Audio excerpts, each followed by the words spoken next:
Okay, today is Tuesday, May 27th, 2014, and we are interviewing William R. Linford at Dominican Oaks Retirement Community in Santa Cruz, California. My name is Jeannie Zarnicki, and Jennifer Cockrell is recording. We both work for the Santa Cruz Public Libraries.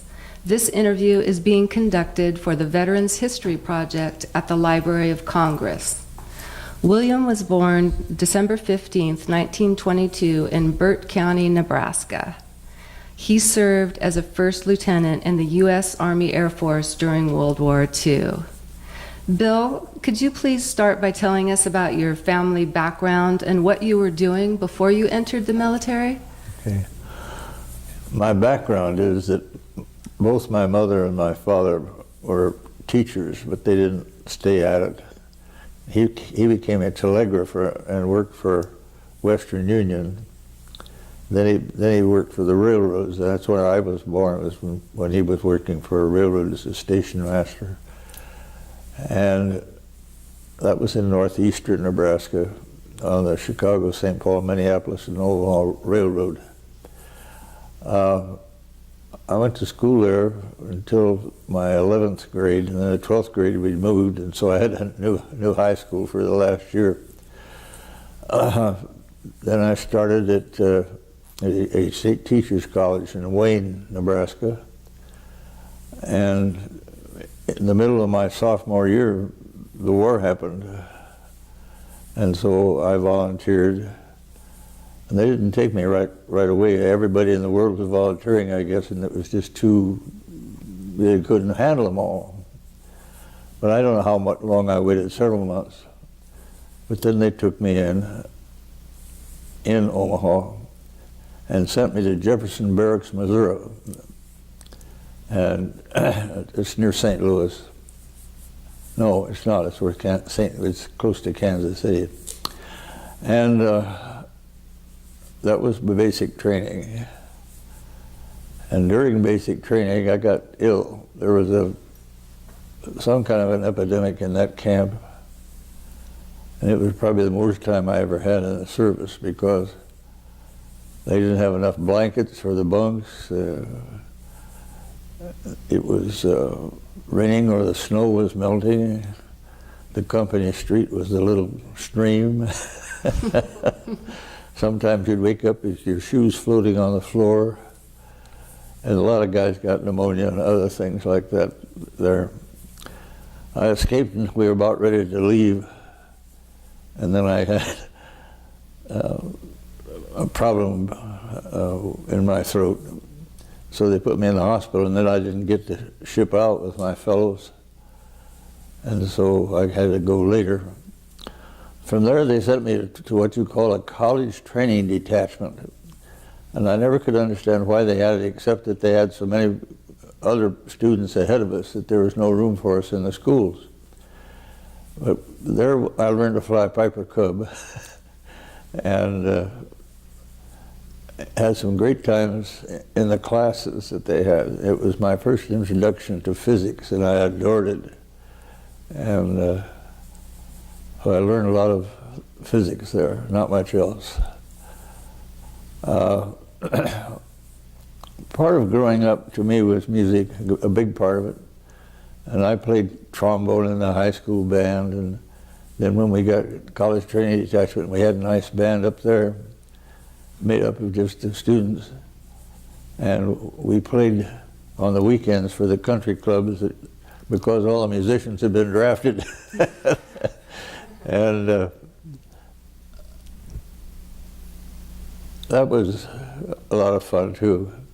Every kid in that training detachment was a college student. There was nobody else there but college students. So a lot of good singers, a lot of good musicians, and we had a good time there. But from there, I got sent to Santa Ana pre-flight school. And that was largely concerned with our condition, ratings. They had to decide if we were going to be pilots or navigators or bombardiers or those kinds of things. And I wanted to be a pilot, but I couldn't be because I had bad eye-hand coordination. Not bad, but not good enough to be a pilot. And so they classified me as a navigator. I had a fairly good math background. And so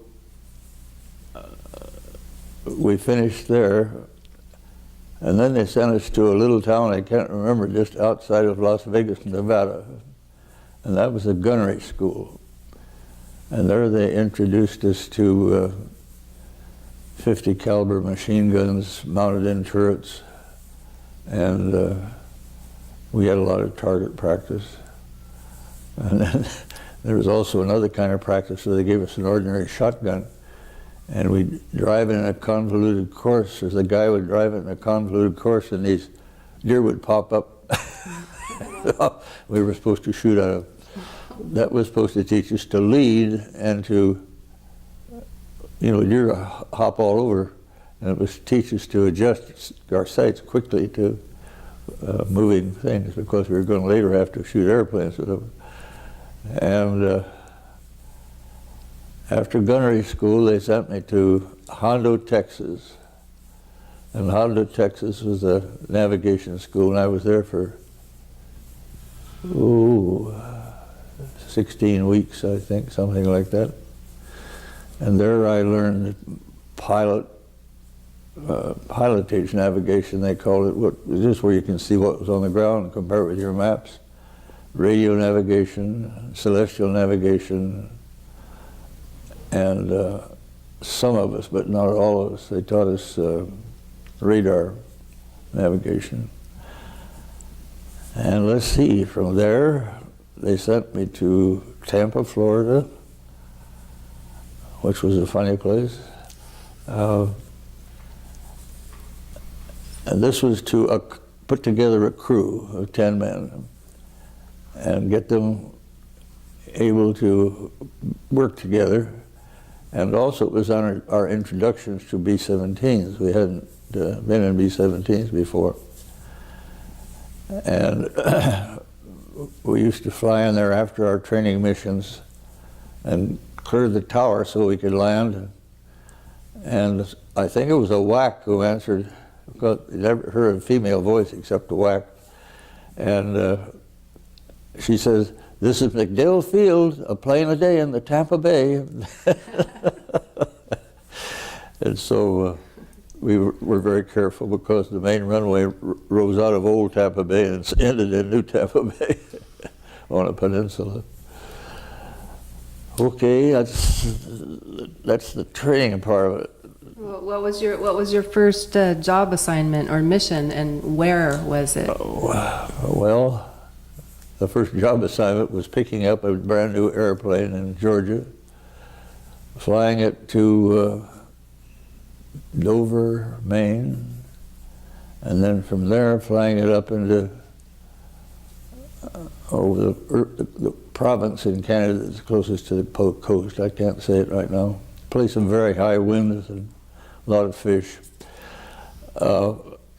And we were there just long enough for them to unload the plane and reload it to balance it. And we had it full of mail, full of soldiers' mail going to Europe. And we flew from there past Iceland to Nuts Corner, Ireland, and then down into England, and turned the plane over to people who were supposed to prepare it for combat. And from then on, it was into combat. And you had 35 flights over Germany, is that correct? That's not right, 30. I used the wrong number. That's okay. Yeah. Yeah, we had all kinds of experiences there, from flying the lowest, there's a bad word for it, lowest Charlie, to lead in our squadron. The squadron had 4 flights, and you'd fly for 3 days, and then you stand down one, and you'd fly for 3 days, and you got to rest for one. And so it took 4 to make each of the missions. And each group was what they called a box formation, a lead plane, a left wing, a right wing, and Charlie down here at the rear, bringing up the rear. And you started and worked your way up the formation as people got knocked off up here or left. And you'd move over here, then over here, then over here, until you finally got the lead job. When you got the lead job, then you got another navigator with you that just ran the machine I talked about a while ago. There goes my memory. And let's see, we did 30 missions, some of them real easy, others real bad. And then I came home and gave a rest and recreation leave after coming back from combat. Then they sent me to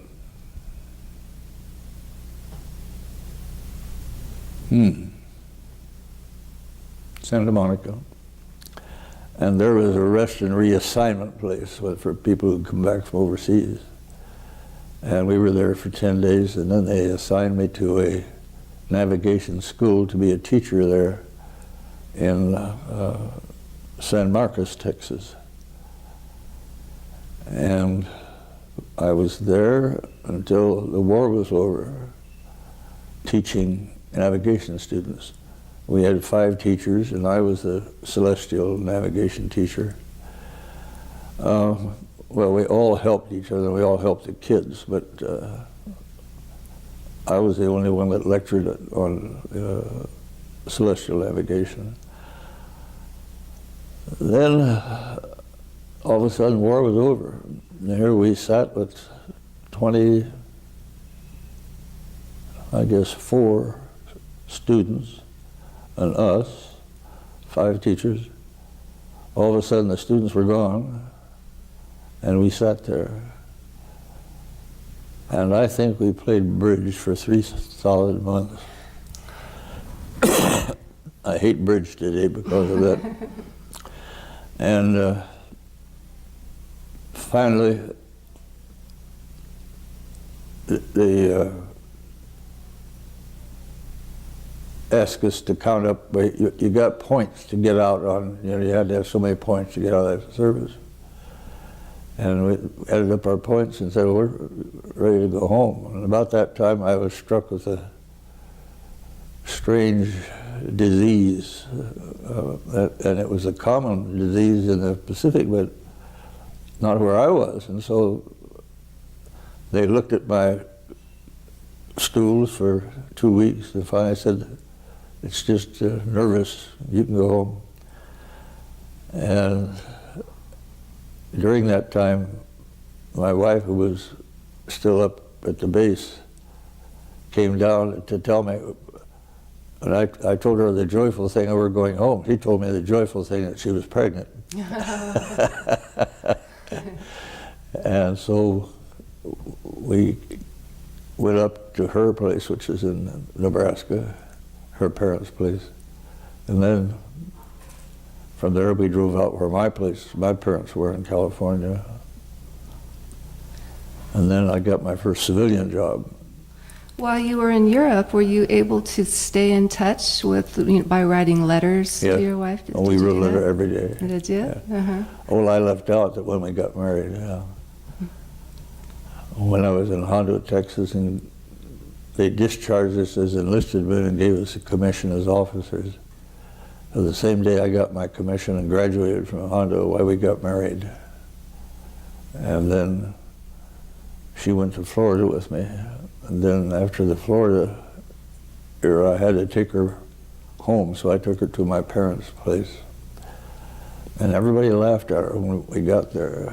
And she was a little insulted, but then she got curious, why are you laughing? She was blonde, but she could tan easily.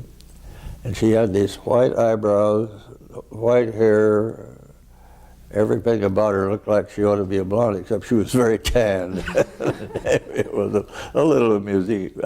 I hadn't noticed it, you know. I was there while it was happening, but other people who knew it sure noticed it. What was the military life like in Europe? I mean, what was the food like and that sort of thing? And what sort of R&R did you have? Well, the food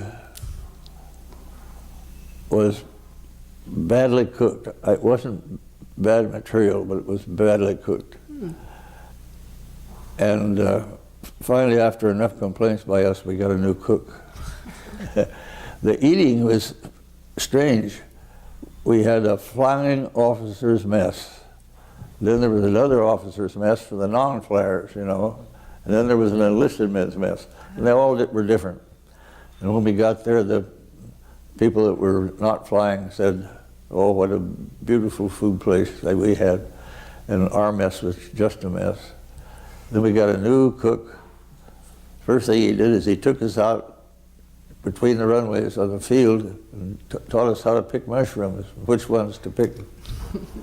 And then he used them to cook, and man, he could cook, and it was beautiful. So that was, I had the whole range.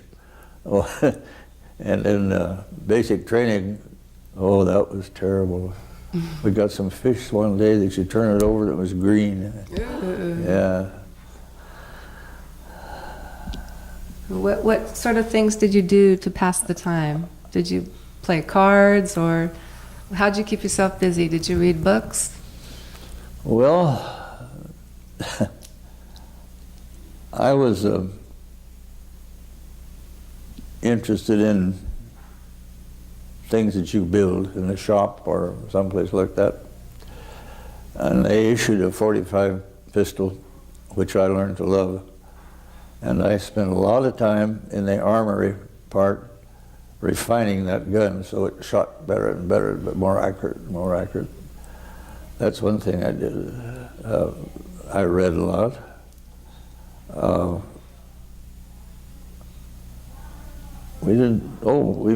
I made a stove. When we got in our barracks, there was a little French stove about so big around, so high, and it was trying to heat a whole breakfast. Barracks with 50 men in it. And we all said, we got to do something better than this. And we requisitioned a new stove, and there was no way they couldn't provide it, period. They just told us no. So we went down to the armor shop, another guy and I. He knew better how to weld than I did. And we took armor plate, and made a big enough stove that we could warm up the place with, and took it over and put it in the barracks.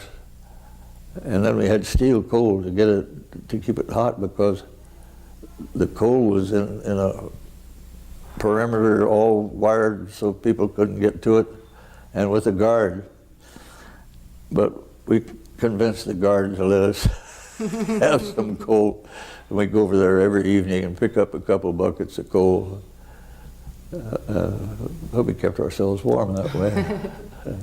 And so was it mainly the B-17 that you flew on? Yeah, only. Well, training planes, but that was the only combat plane, yeah. Okay. And your main function was navigation, yeah. Navigation.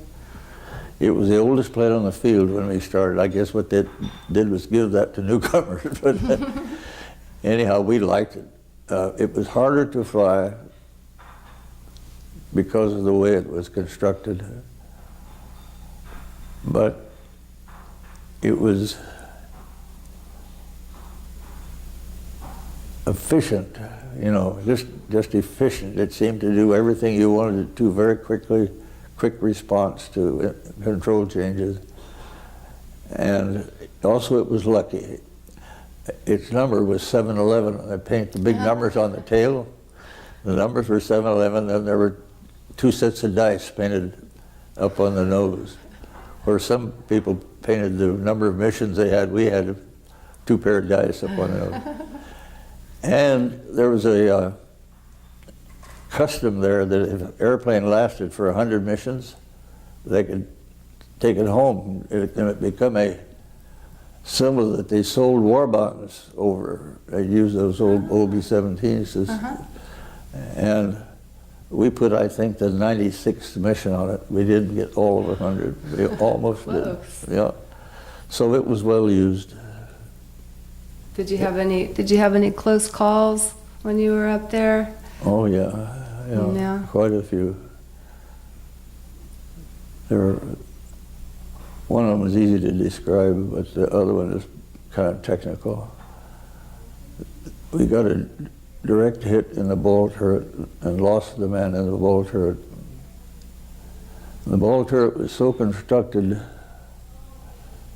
the turret had a big cast iron ring that it turned on. It was gears. And then had a cage that come up out of there, and a big heavy steel post went up to the main spar going down the length of the top of the aircraft. Well, it not only blew the ball turret out, it blew the whole side of the aircraft out over there. But what was holding it together was that iron ring and this overhead spar. And I didn't know whether we were going to get that thing home or not, but we did. And the hydraulics were gone, so we didn't have any brakes. So they sent us to a long, like a run and a quarter mile, I think, long runway, so we could get it stopped just by gravity. But that runway wasn't too smooth. It wasn't used by anybody but cripples. And so we sat down on that thing, and it began to fold in the middle. And by the time we got it stopped, and the middle was on the ground, the tail was up in the air over here, and the engines were pointing up in the air like that. That's close. The other time was negligence, not on our part, but on the part of some people in the formation ahead of us. They were testing their guns. You had to do that. You had to test them because they'd freeze up if you didn't. And a loose cartridge came out of one of their guns. We never could find out which one, but it fell in an oil cooler for the number 3 engine, and we leaked all the oil out of that engine. And then because the oil feathered the prop, we couldn't feather the props, so it windmilled out there, and we had a hell of a time getting that one home. We had to stay behind. The formation didn't wait for us. You know, we were a cripple, and so we had to go home by ourselves. The luckiest thing was we had some cloud cover at about 14,000 feet, and the Germans knew we were out there, and they were hunting for us. But whenever we see one, we duck down those clouds. And then when we ever saw it, we'd poke our nose up and ask the guy on the top turret, "Can you see anything out there?" And if he could, we'd go back down. And that was the mission that I was proudest of myself about, because when the engine stopped and the wing started whipping like that, it ruined my compass. My compass was out on the end of that wing, and I just had a repeater where I was. And so my compass was dead. And all the compass then that was left in the plane was up in the pilot's compartment, and it was about that high, and so we go around. It's like they have in automobiles today, you know. And so we had a certain checkpoint to get over the coast into England. And I hit my checkpoint within 2 minutes and 2 miles. That was a lot of luck. They called me the seeing eye dog.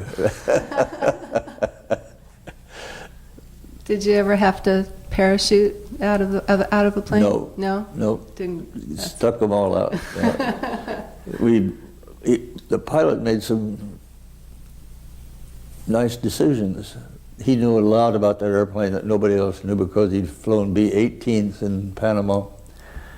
And he'd poll us, and he'd say, "Well, we got so much a chance of getting home, so much a chance of going to Sweden, or so much chance of going to Switzerland, or so much chance of having to bail out.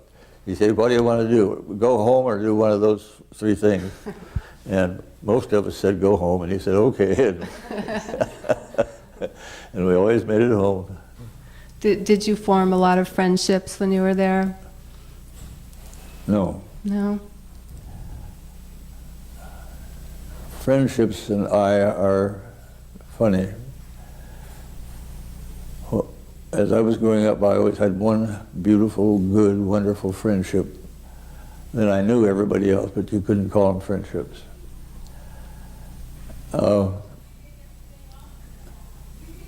When I went to college, I'd just get close to somebody, and then they'd graduate ahead of me. When I went to the service, I found out that you'd make a close friendship with somebody, and then he'd get orders to move someplace, and you wouldn't. And then when I got overseas, then I got married. And my closest friend became my wife. She was just not only my lover and my sweetheart, but she was a friend. And so when I went overseas and saw us losing guys out of our barracks every day, so I just decided I can't do that. I can't make any close friendships. Losing them is too hard. So to this day, since my wife passed away, I don't have a close friend. Are you a member of any of the veteran organizations? No. No? So you don't attend? I generally don't like their politics. Their politics is usually conservative, and I'm not. So. How do you think that your service shaped your life? Or what did you learn? Well, it made me value life a great deal. It made me willing to take risks, but not big risks, small risks, but nothing that would affect my family very much or anything like that. I never cared about money. I compared money to life, and money didn't amount to much. So I made my life as a teacher. Teachers are notoriously for being underpaid, but that didn't bother me because it was what I wanted to do. So I guess that's just the way the military made me feel. You know. And is there anything else that you'd like to add that I haven't asked about? Not really. I didn't come here prepared to do anything but what you asked. Okay. Was there any any particular memory that sticks out about the whole service? One incident that maybe that you think of that? Yeah, the two things where we almost went down. The ones that you talked about. Those were certainly those were the close calls. Those are the ones that scared me the most. Yeah. Indelibly imprinted in my mind. Do you have any children? Yes, I have two. Two? They both live here. Do they? Yeah. Both a boy and a girl, or? No, two girls. Two girls. Yeah. Nice. And they look after me. Very nice. Yeah. For example, at 2 o'clock, one of them is coming to ration out my pills. She doesn't trust me to do it myself. I did that for my mom. I understand. It's funny when you've been so independent all your life, and all of a sudden stuff like that happens.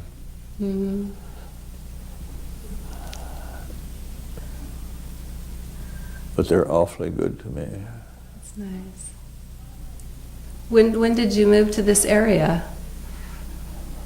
Oh, let's see, about 20 years ago. Yeah. My oldest daughter had a severe brain problem, and we thought that we might have to help her the rest of her life. But she recuperated from it beautifully. Nice.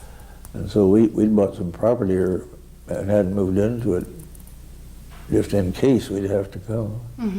And we rented that out. And she got so well that we never did have to come. And so we had this property down here long before we moved here. Oh, okay. And luckily we got it when it was fairly inexpensive, not like it is now. Yes. But let's see.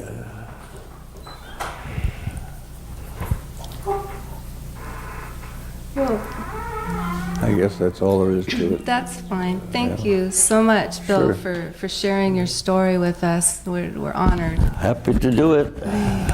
Thank you. Some tales should not be left untold.